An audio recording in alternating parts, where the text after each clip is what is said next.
All right, so we're going to take you through how to do your chemical if you've got the Spawboy automated saltwater system in your tub. So as you can see, there's very minimal amount of chemical that would have been left with you guys, which is one of the benefits of Spawboy.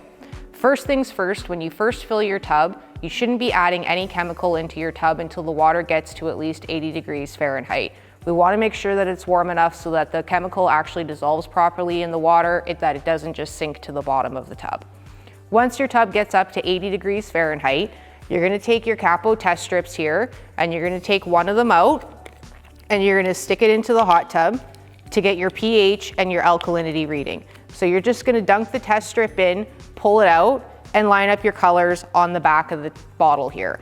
Don't worry about the chlorine reading. You're not really going to have one because we haven't put anything in the water yet to give you any chlorine reading. If you notice that your pH is getting quite high into the red or the orange area, we need to get your pH down. In order to do that, you're going to use your saltwater balance. That's going to bring your pH down. If it's just a little bit high, 1 or 2 capfuls will be sufficient. If you have extremely hard water, the pH is going to be quite high. This comes typically from lake water or well water. Do not be shocked if you possibly go through this whole bottle initially to get your pH down. That is not uncommon if the water is extremely high in pH. If that is the case, you need to be doing about 4 or 5 capfuls at a time. If you're only doing 1 to 2 capfuls, it's going to take forever to get your pH down initially, so we need to hit it hard in order to start getting it to drop down. Make sure that your alkalinity is in the parameters as well too, of being in the okay range. Once we get the pH down, then we're going to add the salt to the water. So that is your Onzen sea salt pail that you would have gotten here that you're going to add into the tub. You would have gotten the sheet on time of delivery that is going to tell you, based on what model of tub that you have here, how much salt that you need to add to the tub for initial fill. Inside the pail, there is a plastic cup that you can use for a measuring tool, and it measures up to 1 pound. So based on what the chart is telling you, you'll know if you need to add 5, 6, 7, 8, 9, 10 pounds of salt into your tub. Before adding the salt into the actual tub, you should scoop out some of the water into a clean pail.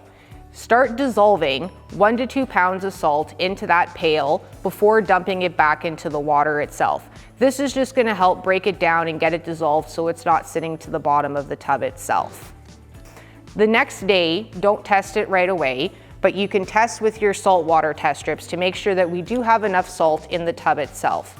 These test strips look like a little thermometer. There's only 10 of them in here, so don't go crazy. This is not something that you need to do all the time. So they look like a little thermometer. What you're going to do is take a little shot glass of water, go down as far as you can with reach, and set this in there. You want to keep the stick upright as much as possible in order to get a true reading.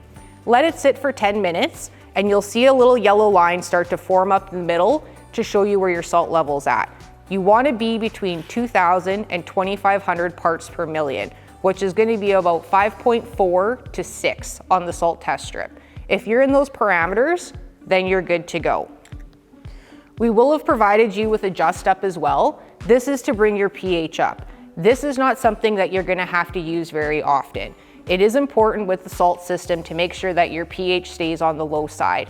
High pH causes calcium to come out in the water, and that's going to cake on to the electrode and start to burn it out prematurely, and eventually, if left too long, caked onto the tub and make it feel like sandpaper, which is extremely difficult to get off. So if your pH does drop a little bit into the low end, don't be overly concerned about it. If you are concerned, give us a call and we can look up to see roughly where it's at online as well for you to let you know if you need to add this. If you test with the capo test strips and you notice that your pH is getting very yellow, there is a chance that it is too low and you just need to add a very little bit amount of the Adjust Up to bring it back up. But if the pH is in the 6s, don't worry about it. It will come up on its own. It's a natural reaction with salt in the water.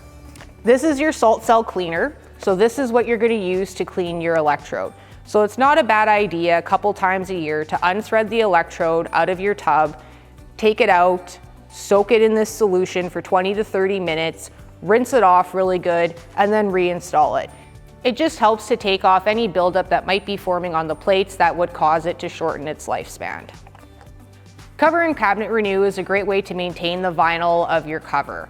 It does have a UV protectant in it, so I do recommend spraying this on your cover at least once a year, if not twice a year, typically spring and fall. It's also great to spray on the cover saver straps, which came with the cover lifter bar as well too. The straps tend to dry out very quickly in the summertime if it's been hot, and it will cause them to fray and rip apart. However, giving them a good soak in this helps to keep them softer and not to dry out as quickly as well. The Zorby is to suck up all the lovely stuff that comes off of you and your company when you're in the tub. So this is to get rid of any detergent, oils, lotions, all that kind of stuff that floats around that creates foam. It is literally just meant to float. Do not squeeze it, do not rinse it, do not use it to clean your tub. As soon as somebody does that, it's done. It is literally just meant to float around. So tell your company, tell your kids to leave it alone. Once it starts to sink, it's done. It'll last you about 30, 90 days dependent on use. And that's how you take care of your tub with Spa Boy.